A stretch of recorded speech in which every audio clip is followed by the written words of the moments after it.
These are my thoughts on the Lara versus Trout fight. Both these fighters were dropped in their last fights, and they both seem to react to being dropped by throwing more punches. Lara seems to me like he recuperates faster when he's hurt. It almost looked like Canelo actually gave Trout a chance to recuperate. It's almost as if Canelo eased up on him after he fell and tried to rest up. Like, I have this round in the bag. I guess it has a lot to do with the open scoring that was taking place that day. I give the speed advantage to Lara, technical skills to Lara, the power.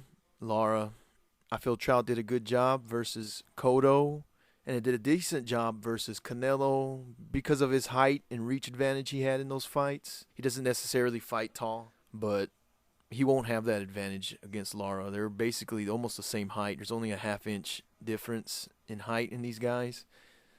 I see Trout following Lara around. Lara doing his little sneaky Cuban tactics where they like to slip punches and turn around, and they end up on the back behind the other fighter. Somehow they spin them. They like to do that little spin move.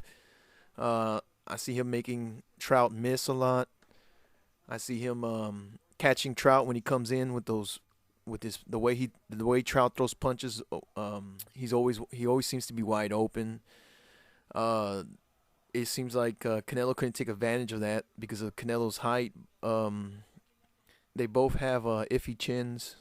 You never know when one of these guys will get dropped, but they both have good power for the junior middleweight division. But it seems like Trout, he has good power in the beginning, the first couple of rounds, and then he kind of fades, where Lara seems to have it almost throughout the fight. Lara didn't look good versus Mastrosian, but he has some good power. I like those straight punches. I've always been a fan of the hard straight punches. I think Lara wins this one. I think Lara wins this one on decision.